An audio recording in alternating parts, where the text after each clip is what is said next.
All right, I think I'm going to jump in and get things started. Welcome, everyone. My name is Linda Lukasik. I'm the Executive Director at Environment Hamilton, and I'm really pleased to be here tonight. And I've got with me Ian Borsick, and Ian is our Environment Hamilton Climate Campaign Coordinator. And I'm also really thrilled to have several local Stop Sprawl Hamilton advocates with us as well. Nancy Hurst, who's from Ancaster, and Michelle Tom, who's from the Durand neighborhood. So the four of us are going to walk you through tonight's workshop. And our goal is really to get you all feeling ready and hopefully willing to commit to delegate to Hamilton's General Issues Committee on March the 29th. And we want you to be up there with us speaking out about urban expansion and all of the challenges that it brings. So I just want to very briefly run through the agenda for tonight so you know what to expect. So I've just done some welcome and introductions. I'm going to run through workshop details in another slide. Nancy and I are going to run through a sort of crash course, Stop Sprawl 101 for you. And then Ian is going to walk you through the details of delegation training, including how you get yourself registered. Michelle is going to share a couple of sample delegations so that you can see how other people have approached doing this. We'll then pause and give you an opportunity to ask us any questions. And I would say, as the presentation is happening, feel free to throw questions into the chat as well if you want to make sure your question gets out there, and we'll make sure we scan through those. And then at the very end, we're going to set up 4 breakout rooms, and that'll give anyone a chance, if you'd like it, to talk with us one-on-one about delegating, about the issue, the whole urban boundary expansion challenge. And we'll do our best to respond to your questions and hopefully convince you to take this opportunity to use your voice at City Hall. Next slide, Ian. All right, so again, I've already said use the chat function to share views and a Q&A at the end. And at that point, we'll certainly encourage you to unmute and speak out if you've got questions. You know that the session is going to be recorded. We'll share a link to the recording with all of you, just in case you want to go back and re-listen to anything. And we'll also share the slide deck with you. And then finally, all workshop attendees will be sent an action sheet by email after the session. And that will include all the key information that we covered tonight. So, you can relax and just listen tonight if you prefer to do that, and know that you'll have all of that information in an action sheet for you to refer to later. Next slide. All right, so I'm going to jump into the first segment of our crash course, Stop Sprawl 101. I want to provide you with some history. I'm sharing this history because we've lived it for a very long time as Environment Hamilton, and probably some of you on the call feel the same way. Just to make you aware of the fact that we have had a challenge with our own municipality wanting to push urban boundary expansion for a very long time. So there was a city council direction set way back in 2006 that bookmarked an area called Elfrida for potential urban expansion into the future. And I'm showing it here on the map. Not at the moment. I wonder if people could mute, if that's possible. Sorry, Brigitte, thank you. So it's in upper East Stony Creek. It's a pretty sizable chunk of land. And I've shared what's called a LEAR, a land evaluation and area review map, just to give you a sense of why we're so concerned about the expansion into this area. The darker the green in this map, the better the quality of the agricultural land. So we know that this land is prime agricultural land and we can't afford to lose it. So since 2006, Council has had their eye on expansion into this area. And around the same time, it's not lost on us that at the provincial level, we had the Liberal government pushing for smarter urban growth to curb urban sprawl through the Places to Grow Act and the Growth Plan for the Greater Golden Horseshoe, along with the establishment of the Greenbelt Act and Plan. And you'll see with maps that Nancy shares that some of these lands, like the Elfrida land, are not urban. They're not in the Greenbelt. They're kind of wedged in between. So this is what makes them vulnerable to urban expansion. Next slide, please, Ian. All right. So, obviously we've had some challenges with our municipality and that quest to keep on marching outwards. But this issue has been exacerbated by the current provincial government. And I think it's fair to say that the Ford government has really done a very intentional job of dismantling some of the really good growth policies that had been put in place by the previous government. And we all need to be concerned about that. And I'm sure you've all been hearing about the gutting of the Conservation Authorities Act, minister zoning orders, impacts on provincial environmental assessment. I could go on and on. The next thing that you're going to be hearing more and more about are the implications of these changes to the growth plan for the Greater Golden Horseshoe, because the provincial government has really made changes that won't help to curb sprawl. These changes are really designed to facilitate outward expansion. So I want to run through just very quickly some of the key points on that front. A change to the growth plan now enables private property owners to initiate boundary expansions up to 40 hectares, or the size of an average farm. And this is a change that's problematic. Municipalities can ultimately deny these requests, but private property owners can initiate them. And prior to that, only a municipality could initiate a boundary expansion. And these can happen in between the municipal processes of trying to determine if and where we need to expand outwards. So these could be, end up being piecemeal additions if private landowners are successful in getting these expansions through. The provincial government has also lowered the urban intensification and the density targets. So the urban intensification target is expressed as a percentage of residential units that have to go into what's described as the urban built up area. That number has been reduced for municipalities like Hamilton from a minimum of 60% to 50%. And then there's also a density target, and this is sort of in the suburban areas, particularly in greenfield, so tracts of land that haven't been developed yet. And it's expressed in terms of a target that is described in people and jobs per hectare. So the minimum we were moving towards was 80 people and jobs per hectare, and that's been reduced to 50. So in other words, the province is lowering the minimums and creating an environment where sprawlier, less dense development can happen. What I always like to emphasize to people when we talk about these minimum targets is that they are minimums, and municipalities do have the power to actually establish higher numbers. And this is where we all need to push, because it can, get us heading in a better direction if we have a municipality with ambitious density and intensification targets.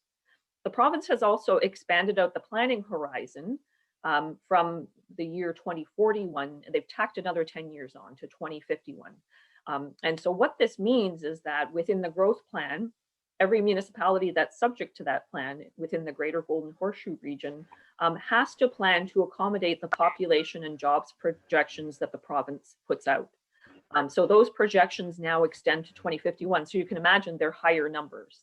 But these are projections that are very difficult to predict in a reliable way. But once they've been set, a municipality is obligated to plan to accommodate that population growth and that number of jobs. So we now have municipalities being forced now to plan for and accommodate 30 years worth of growth.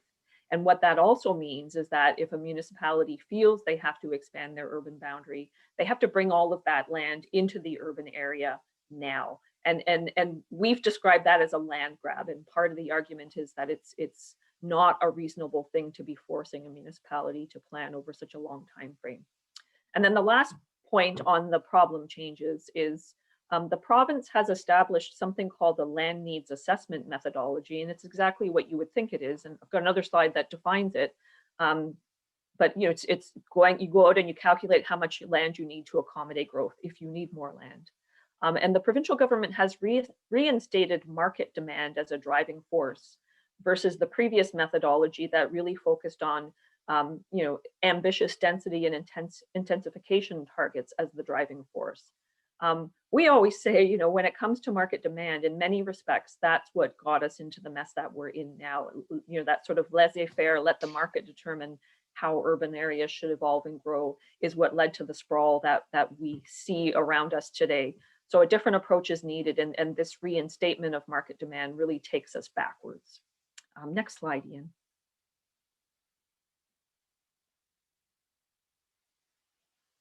Thank you. So this is just very quickly a description of a land needs assessment from the city of Hamilton. It's a technical study, and it determines what you would think, how much land is needed to accommodate growth. It must be completed based on the methodology developed by the province. And it's a required part of a larger process called a municipal comprehensive review. So that's where municipalities step back and they really think about where are we headed, how much population and how many jobs do we need to accommodate, how best should we do that? And again, municipalities have some flexibility here in determining if they want to expand, where that will happen and what that will look like. Next slide, please. All right, so I wanted to share a little bit of this with you. In December of last year, city planning staff and their consultant came forward to General Issues Committee with a draft land needs assessment document. And they set out a few scenarios. So I wanted to talk about those with you today. And some of you may be aware of these because what happened is after they presented these in December, they did go out to the public and they consulted on 2 of these options. So the first one is a crazy current trends assessment, you know, and this shows you that if the city continued on its current path in the way that land has been used to accommodate urban growth, we would need 3,440 hectares of land, and that's more land than we actually have available wedged between the urban boundary and the green belt. So this is a crazy scenario that's not even a viable option, but it does show to all of us that there has been a problem in Hamilton, even in recent history, where we haven't seen an aggressive effort to use land within the urban boundary more efficiently to accommodate population growth. And then you can see right next to it the growth plan minimum. So I was telling you that we now have that minimum target of 50% intensification within the urban area, and then the 50 jobs and people per hectare in those outlying areas. So if we were just aiming for the minimum that the province has set, we still don't have enough land in that area wedged between urban Hamilton and the Greenbelt. And this speaks volumes. It really shows that this provincial government has taken us backwards if their minimum it doesn't work for us in Hamilton. So city planning staff with their land needs assessment consultant put out 2 different options that they consulted on. There's an increased target, and you can actually go to the engagehamilton.ca website to get a sense of what sort of calculations of intensification and density targets they've used here. One of those options has them pretty much at the 1,670 hectares, gobbling up all of the white belt to accommodate growth. So we call this the sort of bad sprawl example. And then they have what they describe as ambitious density. And I would argue that's all a matter of opinion. So it's a sort of staged in increase over time, but it still has us as a municipality out to 2051 consuming most of that white belt land. So you think about Elfrida and that prime agricultural land, we would be growing houses on that land instead of food. And as we like to say, you can't eat houses. So even the ambitious option that the city put out there, we would argue is just not okay in light of a climate emergency. And I just want to say at this point, part of the frustration that many of us have had in the public consultation that's happened to date is, despite people asking for this, municipal planning staff and the consultant have not put out a no urban boundary expansion for us to take a look at. We understand from planning staff, in conversation, they say we'd be looking at about 80% intensification in the built-up area and then higher densities in greenbelt area. But no details beyond that have been shared with us, and that hasn't been put out as a formal option. So we continue to push, and we continue to argue that these 2 options, the 1,340 hectares, which I would say is bad sprawl, or the 1,670, which is even worse sprawl, are just not okay, given where we're at with the climate crisis, and this being the critical decade for the planet to really get a grip on this problem and head in better directions. So I'm now going to hand the torch over to Nancy, who's going to walk you through the rest of the Stop Sprawl 101 section of tonight.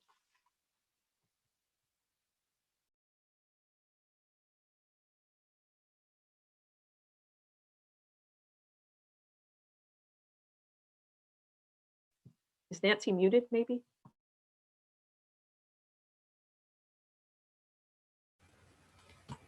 There, that's better. Can you hear me now?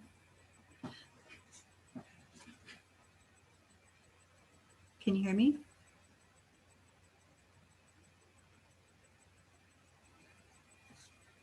No, I can't hear anybody else.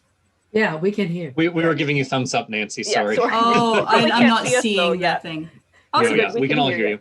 Thank you so much. Okay, so this map gives us a great overview of the white belt areas that are in question and where they're located in the city. It's a little tricky to see, but if you look down near the bottom there, you can see the airport. And the white belt areas are, it'll show better on the next slide, but they are sort of 5 largish areas kind of near all around the airport. You can see the purple there. That's the specialty fruit crops area. And the gray, where you can see like the link and all that, that's the built up area of the city. So the white belt is literally squished in between the green belt and the built up area. So you can go to the next slide, please, Ian. This is a better description of it. Again, you can see the airport here. It's a closer look of the white belt areas in question, and it adds up to more than 5,000 acres of prime land. A lot of it has already been sold to land speculators who are really just biding their time, waiting for the urban boundary to move and for the land to be rezoned, at which point they will make a lot of money. But what we hope to do is have the urban boundary frozen right where it is, which would actually protect this white belt and prevent it from being swept into the city boundaries and then paved over for subdivisions. You know, Southern Ontario, it really has the best soil in the country, and soil is not dirt. It is a magical mixture of humus and biota that has built up over millennia. And it is what supports life on our planet. And when they build a subdivision, they literally dig it up and throw it away. And it's what's under that soil is not, it's bedrock. So it's a finite resource. And what we would like to do is protect these white belt areas, because wouldn't it be wonderful if we could convert these vulnerable and at-risk areas into like a peri-urban food belt and have it sort of surrounding our city? And it would be a wonderful source of fresh local food with farm markets, which are able to supply city residents with fruit and veg in season. And, you know, we can maybe reduce our imports from faraway countries. Next slide, please, Ian. And for those of you that are wondering what urban intensification looks like, these are a couple of different visions. The one on the right is Brampton. It's an artist's rendering of what Brampton has actually decided to do. This area in Brampton is going to see shovels in the ground next year. They're going to have higher order transit, safe pedestrian areas, bike lanes, accommodation all along the transit lines, green spaces and trees, commerce at the street level with accommodation above. And Brampton is going to be housing thousands of people along this transit corridor. It's just a wonderful way to build up a built-up area. And on the left side, you see another view of a more gentle density, which is a neighborhood that has green space, 3 to 5 level dwellings, plenty of pedestrian areas, and again, a bit of fresh local food. I have actually seen a neighborhood very similar to this in Toronto when I went to visit a friend who lived in a neighborhood that had just been recently developed. I didn't even know it existed, but it looked a lot like this. It had a wonderful area in the center of quite a, 3-level apartments or condos, whatever these are. And the kids were all just playing. The families were all out. It was such a walkable, talkable, everybody was out socializing. I just enjoyed it so much. Next slide, please, Ian. So on March 29th, there's going to be at least 2 motions forwarded. The first one is the main one, and it's the one that asks the city to delay delivering their final land use plan to the province until in-person public consultation has occurred. So because of COVID, public has not been able to participate in town halls and meetings, which would normally occur. And in 2019, they did plan these sorts of meetings, and there were 8 of them all throughout the city at different times of the day, on different days, and they reached a lot of people. But that's not what has occurred during this pandemic. So because of the COVID, The public has not been able to participate in any town halls or meetings where we'd normally be listening to the presentation, asking questions, learning, and growing our knowledge. These sorts of things just don't happen in a 1-hour webinar, except for this one, where they never get to your question and the attendees can't even speak to each other. So furthermore, the pandemic has drastically altered the nature of employment, and this is going to reduce office spaces and the need for parking spaces. So these are just some of the things that we can talk about. Next slide, please, Ian. So the second motion that will be forwarded will ask city staff to send out a citywide mail-out survey, which will allow residents to submit their preference if it was not offered on the original survey. So the hint there is that the fixed urban boundary option wasn't included on the survey because they just didn't even give us that choice. So apparently the survey will give that as a choice, perhaps. We haven't seen the survey, so we don't really know what it's going to say. But frankly, the survey is not our preferred outcome because it really has a very quick turnaround, as the results are due to be presented to council by June 2nd. And again, a survey offers no opportunity for learning or debate or discussion. You go into a survey with your own view and you leave the survey with your own view, and no learning has taken place. And as well, the survey questions are very much, they depend on who writes them and that person's own internal bias. So again, nothing can replace a robust public meeting and robust public engagement. Next slide, please, Ian. So these are some key points that you may want to mention when you do your delegation. We will be asking for a pause to planning until in-person public engagement has occurred, because they just can't argue with the fact that there's a worldwide pandemic occurring and we can't get together. So they can't offer town halls and meetings. And any politician that argues against public engagement is really shooting themselves in the foot. So then you can talk about why. And there are several reasons why. Talk about what means something to you. Not everyone in rural areas has access to internet. Not everyone in urban areas has access to internet. Some people they're not able to actually afford a computer. Some people rely on the library, which are closed for their computers. Not many people, or some people don't have quick enough speed to be able to operate a Zoom or a WebEx, or they don't have the confidence to do so. Maybe the elderly, people that would normally be engaged, but aren't maybe that tech savvy. Another mention is that this is a complex, this issue is complex and it has very far-reaching implications for our city's future. People are losing their homes, their jobs, and even their loved ones. And now is really not the time to try to engage a very distracted public during a worldwide pandemic and get them to focus on urban planning. Yet this is such an important issue that we don't want to miss paying attention to this. And again, we can also mention that in the initial survey, no firm boundary option was even offered, where, as Linda mentioned earlier, it is doable. So the second ask, or possibly the most important one, you can really order it the way you want, will be for a firm urban boundary. And again, here we've listed some reasons why. Take a screenshot of this if you want. Sprawl is expensive. Maybe, I don't know who hasn't got the memo yet, but if you spread out too much, you've got to pay for all that expensive infrastructure. And it's expensive to do that, which is why Hamilton is behind by the millions, literally millions of dollars in infrastructure spending. And that's why when you walk downtown, you're walking on cracked sidewalks and no bike lanes and no snow clearing and all that kind of stuff. No higher order transit.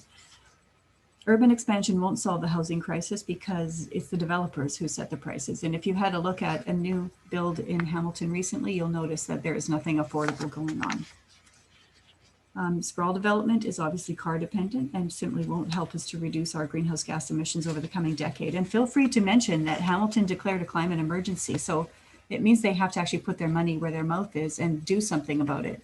And land needs planning is one of the main ways that a municipality has to cut down on its greenhouse gas emissions or to ramp them up if they decide to build more sprawl. Sprawl will continue to consume more and more farmland and rural open space.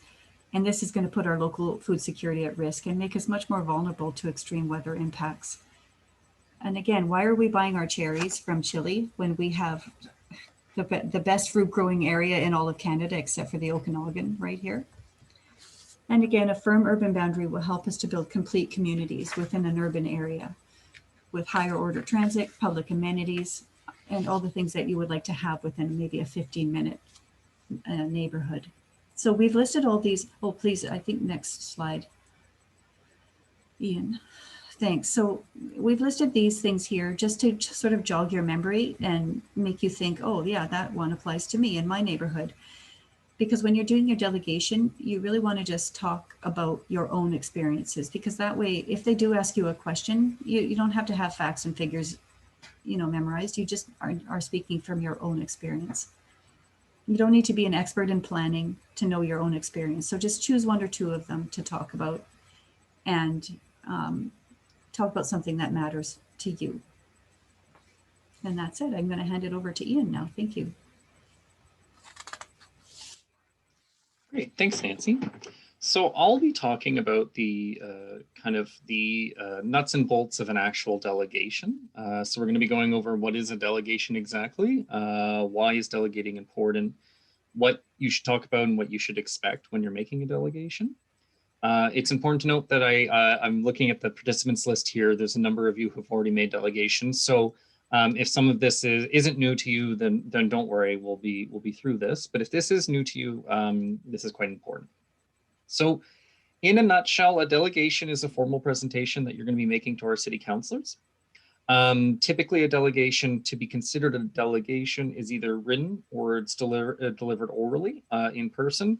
Now, because of the pandemic, we have options to either submit a pre-recorded video or come in via WebEx, which is the city's own program that they use that is incredibly similar to Zoom. And so if you want to be making an oral presentation to council now, you'll be doing so from the comfort of your own home, which is more convenient than going into City Hall. But unfortunately, you miss the chance of seeing other delegates in person and sitting with them in chambers. So it can feel a little bit more lonely. And delegating is really important because ultimately, this is how city councilors hear from constituents, and it's on the public record that they heard it from you. So while in a lot of ways you can send correspondence to a city councilor and it can be listed on the agenda as correspondence, an oral delegation to council, especially when they're in council chambers, you're essentially up there and you're forcing them to listen to you and what you have to say. Now you're forcing them to listen to you on the WebEx call. But hearing from members of the public is their job. It's their job to understand our concerns and understand what we are bringing forward to them. As Nancy made very clear, it is not our jobs as delegates to be experts on positions. Of course, it's great if you are an expert on something and you're delegating on it, but really this is the opportunity of normal community members, like everyone on this call, to make a delegation to city council and tell them what's important to them. It's really important that ultimately within the amount of time you have to talk is for 5 minutes. City councilors will sometimes give you more than 5 minutes, but do not expect that. They will probably cut you off just in time. Depending on who's chairing the meeting, they'll give you a 4-minute warning. So they'll let you know when you have roughly about a minute left. I personally recommend, writing down your presentation, or at least writing down some notes, so that way you can be sure that you hit, those key, 2 or 3 points that you want to be sure that you're talking about. But really, to be really effective, just tell your own personal story and why something's important to you and why you're delegating to city council. Don't worry about presenting facts and figures. If you want to, that's totally fine. But really, at the end of the day, it's the job of city council to listen to your feedback and then weigh that against facts and figures that they understand are being presented with. And especially within the context of what we're talking about today, we're asking for city council to at least be opening up the option to listen to more information. So you're really asking for them to be more mindful and be more open-minded at the same time. And really do not worry, and this is a final point that I really want to hammer home on this slide, is do not worry about being a unique and original delegate. That's something I personally really worried about when I was making delegations. But then at the end of the day, I started to realize that when city council is listening to 5 delegates, and those 5 delegates are all in their own way making the same points, that's going to be a lot more impactful than if we're all trying to grab different facts and figures and trying to make a really comprehensive point. That's not really what we're trying to do. We're trying to make it clear to council that if everyone on this Zoom call right now, all 24 of us, were to make individual delegations, and we're all roughly talking about what we're talking about on this Zoom call today, that's going to send a huge message to City Council. And then moving on to the next slide. And so this is what you need to expect. Things have changed with the pandemic. So to submit a formal request to delegate to the clerk, you must do so for this meeting on the 29th by noon on Thursday, March 25th. You need to give clerks 2 days notice that you want to delegate by WebEx, by oral presentation. If you wanted to send in a written delegation, you can certainly do so, and you're given a little bit more time to do that. A written delegation will also be shown on the official agenda. It will pop up as a written correspondence and a written delegation. But it's incredibly important to note that while that's really great if you don't have time to do the delegation on the 29th, it won't be read out loud by council, and it won't take up any time of the meeting. Councillors typically just vote to receive the delegations. Your delegation will be added to the GIC agenda as a request. And because of procedure, clerks will tell you that you are on the agenda as a request, but you are not approved. That's fine. You will be approved at that meeting. And typically what happens is it's just a procedural issue of bylaws where council, or the committee in this case, looks at the requests, they approve the requests, and then they vote to receive the requests after they hear from all of you. So if you get the email back from clerk saying, your request is in, just so you know you're on the request to talk, don't worry about that. That is just procedure, and that's totally normal. As a delegator, you'll be receiving those emails from the clerk. The clerks are very great. You will be able to email them back with any questions you potentially have. And then again, you have up to 5 minutes. Again, they might give you a little bit more, but don't expect it. Don't bank on it. Take your time with it. Don't worry about going too quickly or going too slowly. As long as you're just honing in on those key points and you're taking your time with it, it's going to come across a lot more naturally than it probably feels to you. It's important to note that councillors may ask you questions after your delegation. Not necessarily. If no one asks you a question, don't take it poorly. But sometimes councillors will ask you questions, and it may not be entirely clear what they're asking you or why they're asking you this. This is important to note because sometimes city councils will ask delegates questions for the means of kind of proving a point to their city council colleagues. They'll ask you something anecdotal. Again, if you're being asked something and you don't know the answer to that, just say you don't know the answer. If you feel like you're getting put on the spot about something, just feel free to say reiterate what you've already reiterated. And then don't worry about getting caught up or anything like that. It'll ultimately go easier on you if you just are more sure of what your job is. Again, if a city councilor asks you a question and you don't know the answer, don't worry about it. Do not think that that is a bad sign or it's going to reflect poorly on your delegation. And ultimately, just at the end of the day, just say you don't feel comfortable answering a question as well. So if you feel that's needed. But I will just really note that questions can be fairly rare from city councilors. So also don't feel bad if no one asks you a question. And I will just highlight, there was a question in chat just now, and Nancy already answered it. Clerks can play a pre-recorded video. That is a little bit more complicated. If what you can do is you can email clerks. It's clerks@hamilton.ca, and you can set that up there. I strongly recommend you email clerks prior to noon on Thursday, March 25th, because they may have some special procedures that they want to have you follow. If you get the email back from clerks and you're not sure how you're going to get that pre-recorded video to clerks, send me an email. It's borsuk@environmenthamilton.org, as Nancy shared in the chat already. And I'm totally willing to help you record. We can also just set up a one-on-one Zoom conversation. We can record it for your 5 minutes, and then I can edit it together, send you the file, and we can send it off to clerks, or I can set it off on your behalf with you CC'd. I'm more than happy to help with that.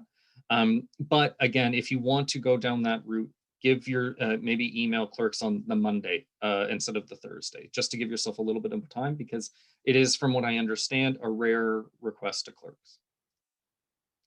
And so we're going to be going through where to make these recommendations, where to make these requests. So the two ways of doing this are either emailing clerk@hamilton.ca or going to the city website. We will be sharing this link in the email follow-up in the package that you will all be receiving. So don't worry about getting this link from the slides. And what you're going to be very specifically requesting is to delegate to the meeting on March 29th. As you can see here, this is what the form looks like on the website. If you're going this route, it's super easy. What you're going to do is you're just going to select the committee you want. In this case, we're going off an example that was being used when Carl from the Hamilton Community Benefits Network was delegating to General Issues Committee. You just fill in your information. For the reasons of the delegation request, don't worry about giving too much detail here. It's purely just to indicate which item or which topic you're going to be delegating on. The reason for this is because if you were to email clerks and say, hey, I want to delegate to council on this issue, clerks might very well respond to you and say, hey, that's actually not going to be on the agenda for that meeting you're looking at next week. But with regards to this meeting, we all know that it's going to be on the agenda for the 29th, so you don't have to worry about that. And then you just indicate that you will not be requesting any funds from the city. And if you are going to be submitting a formal presentation, you can. But again, really don't feel the obligation to put together a presentation. Video works just as fine, but if you do want to put together a slide presentation, clerks will probably ask for that just in advance, just to ensure that it can be added to the record. But if you're not going to be submitting a formal presentation, just press no. And again, no one is asking for funds from the city, at least not if you're delegating on the issue of urban boundary expansion at this meeting. And then again, it's very similar as well if you send it by email. But again, if you send it through this submission form, you'll get an email back, and it just more or less confirms. And then you'll get another email, and that will be with the detailed instructions, both telling you yes, you're going to be put on it, yes, it needs to be approved, and then you'll get the information for WebEx. And that WebEx call is for you and you only. So it's just incredibly important to note that when you get that email, to make sure that you got that link to the WebEx, and you'll get the instructions there as well. And again, if anyone has any issues with registering to delegate, or you want to make a video presentation, I'm more than willing to help out with that. And with that, we're going to hand it over to Michelle. She's going to do some clips, and I'm just going to get the first one lined up while we're handing it over to Michelle. Thank you, Ian, and hello, everyone. As you probably heard, we had success in the Halton region with a unanimous motion for an extension for in-person consultation with the Halton Regional Growth Plan. Extension might be a better word to use in our delegations than the word delay. In a moment, Ian is going to play a short video delegation from a constituent named Dr. Daisy Radigan from Halton, and a slide presentation from Nancy Hurst on this topic she did at the recent budget meeting.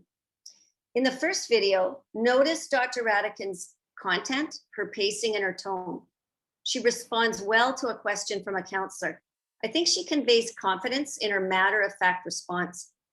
As Ian pointed out, counselors don't often ask a question, but in our case, under the shroud of COVID, it's maybe excellent that you say that this issue is complex and you'd rather participate in person after COVID is over and hear from others to understand more. I think it's really important that you understand your own power as a constituent when you're out there speaking. A politician lives in a world where votes matter. Remember as well to give greetings to your own ward councillor when you begin, to get their attention. Remember, many of them are at home. And greet the mayor and council too. If you're comfortable with slides, that is fine, but not at all needed. Maybe you feel a little emotional about this topic. That is okay. This is a very important issue. We want the councillors to understand the gravity of this decision, which will lock in greenhouse gases till 2051 and destroy thousands of acres of farmland if we don't get a fixed urban boundary. Some supports you might like when you're presenting include a glass of water, maybe a stopwatch on your phone propped up nearby to see the time, notes in case you need them, as Ian noted, and take a deep breath when you start. We'll likely have a variety of delegations emphasizing different aspects, from the fiscal argument for a fixed urban boundary option, different intensification options like laneway homes, garden suites, and co-housing, Of course, the climate emergency, food security, the soil in which we depend on for life, agricultural lands, and how hard it is during COVID to get news on the environment, and how many people are struggling to get through the day during COVID and are not focused on the future as they are dealing with the here and now. As was said earlier by everyone, tailor your presentation to why you are choosing to delegate. We all want in-person civic engagement. We all want transparency. We all want an option for a fixed urban boundary. Thanks, Ian, for starting Dr. Daisy Radigan's video.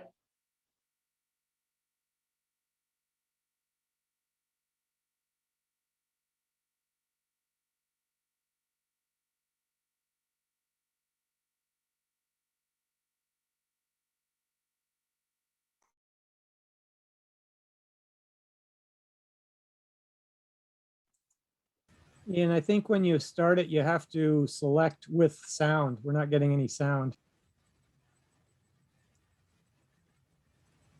Ian, I think you have to select with sound. I'm not getting any sound from this. Yep, So when got that, Jim. Thank you very much. I'm just gonna stop the share right now, and then we're gonna be sharing that again with sound.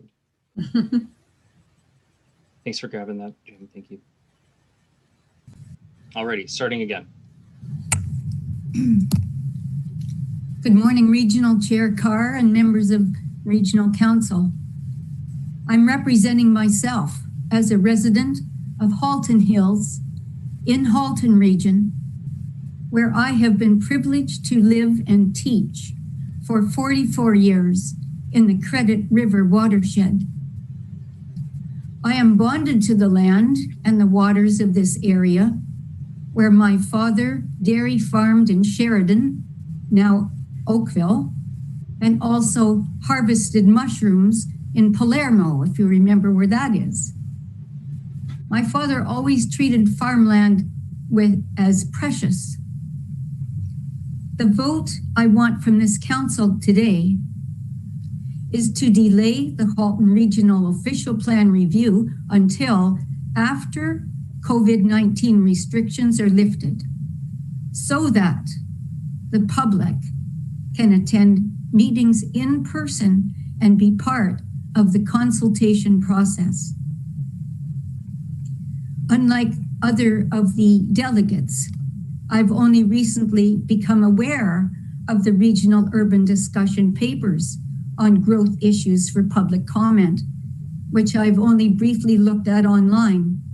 It is an impressive vision for residential density targets, settlement areas, agricultural, natural heritage, and greenbelt areas. My attention, however, over the past whole year from 2020 to 2021 has been dealing with COVID-19, as we all have. Everything in the news and in our local papers has been about the pandemic. Surely, with the whole country on pause, and actually the whole world on pause, this council can hold back and choose to delay the review until after the COVID-19 restrictions are lifted. Big visions for coming back better have been circling around the fringes because people have not had an opportunity to speak to each other face to face. COVID and climate change are waking us up to a new reality. We need time and attention for how best to integrate the climate mitigation with community development. Whereas Zoom calls are functional, they're not really our familiar mode for discourse for in-depth study and consultation. Halton citizens have the democratic right to attend meetings in person and be part of the consultation. Today, vote to delay the Halton Region Official Plan review until after COVID-19 restrictions are lifted so that the public can meet in person and be part of the consultation process. Thank you for receiving my request. Thank you very much. Was there any questions, Mr. Clerk? Yes, we have a question from Councillor O'Meara. Councillor? Thank you very much, Chair. Thank you very much, Doctor. I agree. None of us really would like to do this. We'd like to be meeting in person. I guess my question is, we don't know what the future is going to hold. We don't know what the variants are going to say. And I guess, is there any point in the future, if this drags on into the end of this year, into next year, this might be their only choice, or would you be in favor of just delaying indefinitely this until, until hopefully there's a future where we can get together? I guess my question is, how long would you be willing to delay council's work in the hopes, which we don't know, that we will get back to normal at some point? I appreciate the question, and it is truly a dilemma. We're all kind of in, a snail's pace in some ways. It's like, hurry up and get nothing done, because it's a context we're living in. I don't have an answer, but I think that when we come up to certain places, it is just time to pause. And this seems to be the right time for a pause or a delay. And I don't know how long it would take. I know there's great pressure to move on. No doubt you feel the pressure, but the circumstances are its own challenge. Thank you for the question. Thank you. And the next question? That was the last question for this speaker. Okay, thank you very much. Thank you, Ian. And now we'll go on to Nancy's presentation. Thanks, Ian.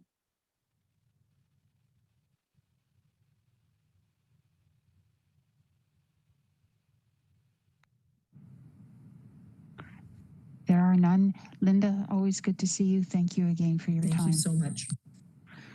Next, we have Nancy Hurst, respecting climate change and the city's growth plan.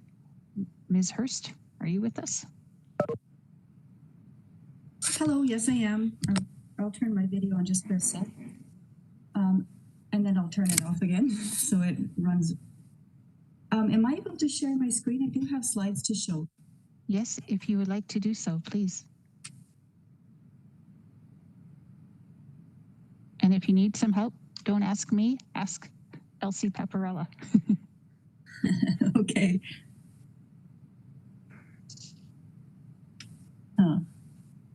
Not very clear which one I need to share. So. Okay, if you go down, oh, you've got it. Well done. Okay. All right, I'm getting there. Do you see an actual slide that looks like a just recovery for Hamilton there? Yes, is that your presentation that you're showing, or are you showing? Yes. There you go. Okay, all right. Thank you. Yep. Thanks. I do have my timer going, so my thing should be just 5 minutes. Thank you. Okay, thanks. Okay, thank you. Good afternoon, councillors, and thank you for inviting me. My name is Nancy Hurst, and I'm an Ancaster resident. And I would like to share my views as to why I believe that stopping urban sprawl would be a key step in a just recovery for Hamilton. Okay, there we go. Sorry. Okay. My daughter helped to put together Hamilton's 2019 climate strike, and I stood back and watched as she and her peers mobilized, shouted, and organized, trying to make adults listen to their message. Mm-hmm. And the message is that climate change is like Jenga. One by one, as the blocks are removed, we weaken our climate system tower. Some people mistakenly believe that we have another 30 years to rearrange our carbon-based lives, but the UN declared the 2020s to be a decade of transformation because the true target date is 2030. Since Canada has missed every single climate target to date, we now need to cut our emissions by around 50% in only 9 years in order to, or else we will have gained too much carbon momentum to be able to reach net zero by 2050. When Hamilton declared a climate emergency, the city hired a consulting firm, Sustainability Solutions Group, to guide our city's Community Energy and Emissions Plan, the CEEP. This report will be our city's roadmap to reducing carbon emissions to net zero. The lead consultant of this report, who Hamilton City is paying good money for his advice, says land use planning is the key lever to locking in or locking out greenhouse gas emissions at the municipal level.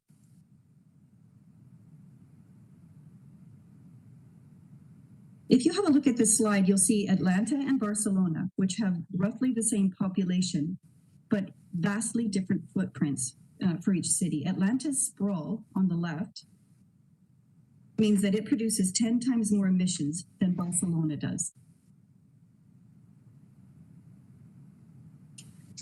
As well, Hamilton is at this moment planning our city's growth, but the Ford government has changed the rule book and now forces cities to plan a full 30 years ahead.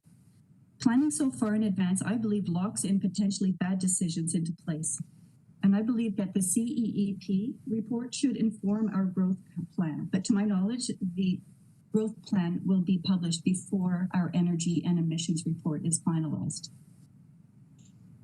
Additionally, cities are now forced to use the province's new market-based planning model with no consideration for climate change, food security, or the strengthening of our already existing neighborhoods within the city. Ford's planning model has expensive sprawl built right in because it prioritizes single-family houses rather than the missing middle. And so in the long run, sprawl ends up costing the city more than it gives back. And the people in our city are the ones who are going to end up paying for all this infrastructure in the new sprawl while our own inner neighborhoods crumble. We all know that the big winners in Ford's market-based planning model will be the developers gifted with building big, expensive McMansions, which most of us can never afford on our prime agricultural land. This is a slide that I picked up yesterday just from MLS. Who can afford a $999,000? That's $1 million house. Only 4.8% of Canada's landmass is farmable, and of that, only 0.5 of it is Class 1 soil, and it's right here in Southern Ontario, and I believe it really must be preserved. Hamilton needs firm urban boundaries and a return to smart intensification instead of profit-driven sprawl, which funnels tax dollars out to the suburbs to pay for new infrastructure and away from existing neighborhoods that need the support. I wrote to each of you on council 2 weeks ago, and I thank those of you who responded with interest, to tell you that on February 1st, Halton Hills unanimously passed a motion to delay its official plan review until such time as proper public consultation can once again be conducted.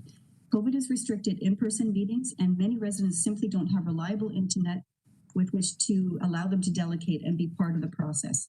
On February 17th, this motion is going to go before the Halton region as a whole. And finally, I'm happy that someone's standing up to Doug Ford. And if Halton can do it, we can do it. For the sake of our farms, our children, and our already existing neighborhoods, councillors, could you please say no to the provincial government's push to expand sprawl in Hamilton and join with Halton Hills in moving a resolution to also delay our growth plan? Finally, to close, this is a picture of my painfully shy and introverted daughter pushing well past her personal boundaries to speak to over 1,000 Hamiltonians at the climate strike, trying to catch the attention of elected officials. And beside her, I put an image of the kind of Hamilton that I hope she inherits. Can you please let those young people and the rest of us know that you're listening, and please pass a motion right here in Hamilton to delay the growth plan. Thank you for your time. Thank you, Ms. Hurst.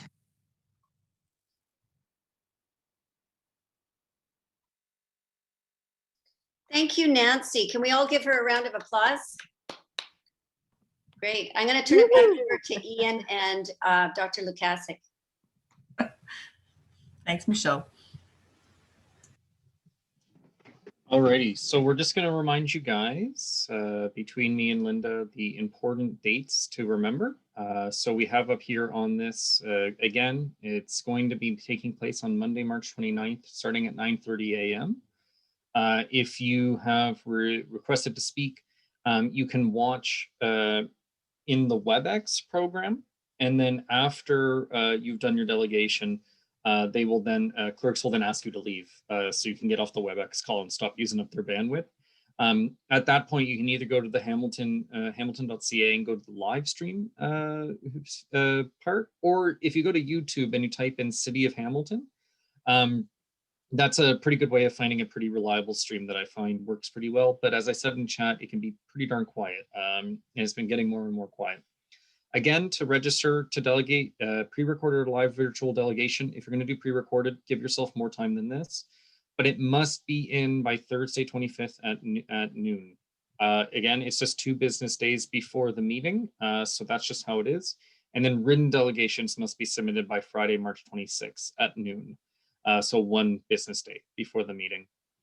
And then if you want to connect with other delegators for solidarity and support during the meeting, we're going to be watch for a follow-up email with a link. We're going to be setting up a virtual room, which was what we did on Public Delegation Day, which was when Nancy made her delegation on February 8th to City Council. And that was a really good time. And actually, there's a number of us who were on that call that we hosted with the Just Recovery Network, including Veronica from Acorn and a number of others that I'm seeing on the call right now. And so you're all going to be invited to that as well. And then again, I'll hand it over to Linda just to make some final points on this before we go into questions and the breakout rooms. Thanks, Ian. I guess one other thing that I would add really quickly, and we'll certainly push out an email to everyone so you're aware of this, and that is that before March the 29th, we will see a staff report come out related to that land needs assessment. And we fully expect it will include a recommendation from staff on the pathway forward that they'd like council and the mayor, the members of the General Issues Committee, to support on March the 29th.